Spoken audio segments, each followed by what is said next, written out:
Hi everyone, welcome to Sudha Sarasuvai. நான் இன்னைக்கு வந்து ஆலு கோபி மசாலா எப்படி செய்யறதுன்னு செஞ்சு காமிக்க போறேங்க. Restaurant style. வாங்க இப்போ எப்படி செய்யலாம்னு பார்க்கலாம். ஃபர்ஸ்ட் காலிஃப்ளவரை கொஞ்சம் நம்ம மேரினேட் பண்ணிக்குவோம்.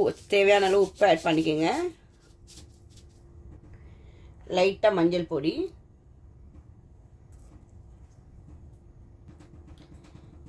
காஷ்மீர் சில்லி ஒரு 1/4 ஸ்பூன்.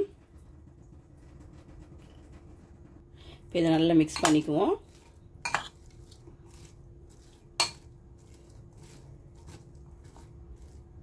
ஓகேங்க, இப்போ இதை வந்து ஒரு சைடில் வச்சுருவோம். இப்போ ஒரு குழிக்கரண்டி அளவுக்கு நம்ம ஆயில் ஆட் பண்ணிக்குவோம். நான் ஒரு உருளைக்கிழங்கு எடுத்துருக்கேன். இங்கே பாருங்கள், இந்த அளவுக்கு நம்ம கட் பண்ணி எடுத்துக்கலாம். இப்போ இதை வந்து லைட்டாக ஃப்ரை பண்ணி எடுத்துக்குவோம். ரொம்ப குக் ஆக வேண்டிய அவசியம் இல்லை. லைட்டாக கலர் சேஞ்ச் ஆனதுக்கப்புறம் எடுத்துருவோம். ஓகேங்க, இங்கே பாருங்கள், இப்போ இந்த கலரில் பாருங்கள். இப்போ நம்ம எடுத்துருவோம் பொட்டேட்டோவை. இப்போ மேரினேட் பண்ணி வச்சு காலிஃப்ளவர் ஆட் பண்ணுவோம். இப்போ காலிஃப்ளவரும் நம்ம ஷாலோ ஃப்ரை பண்ணி எடுத்துக்குவோம் லைட்டாக. ஓகேங்க, இப்போ காலிஃப்ளவரும் நல்லா ஓரளவுக்கு நம்மளுக்கு ஃப்ரை ஆயிடுச்சு. நம்ம இப்போ இதே ரிமூவ் பண்ணிக்குவோம். ஓகேங்க, இப்போ அதே ஆயிலில் வந்து நான் ஒரு 1/2 டீஸ்பூன் ஜீரா ஆட் பண்ணுறேன். இஞ்சி பூண்டு வந்து இப்படி குட்டி குட்டியாக கட் பண்ணியிருக்கேன். இப்போ அதையும் ஆட் பண்ணுறேன். இப்போ நல்லா கொஞ்சம் வதங்கட்டும். இஞ்சி பூண்டு நம்ம கலர் சேஞ்ச் ஆனதுக்கப்புறம் ஆனியன் ஆட் பண்ணிக்கலாம்.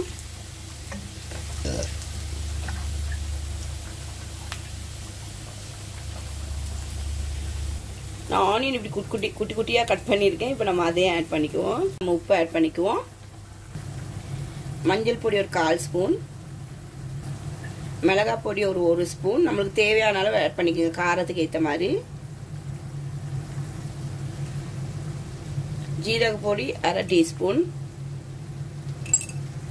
மிக்ஸ் பண்ணிக்குவோம். ஒரு மீடியம் சைஸ் தக்காளி எடுத்து நான் அரைச்சி வச்சுருக்கேன். இப்போ அதையும் ஆட் பண்ணிக்குவோம். நல்லா மிக்ஸ் பண்ணிக்குவோம்.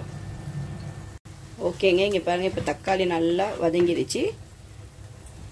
ஒரு 3 பச்சை மிளகாவை இப்படி கீரி ஆட் பண்ணிக்குவோம். நான் 1 ஸ்பூன் வந்து க்ரீம் ஆட் பண்ணுறேன். நல்லா மிக்ஸ் பண்ணிக்குவோம்.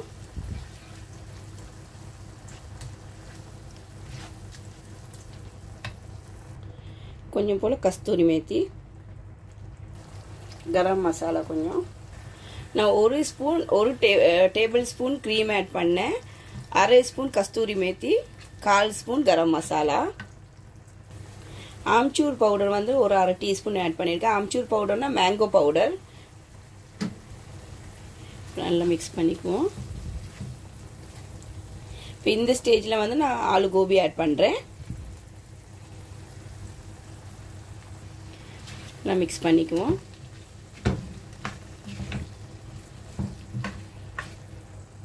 இப்போ கவர் பண்ணி விட்டுருவோம் ஒரு 5 to 6 மினிட்ஸ்.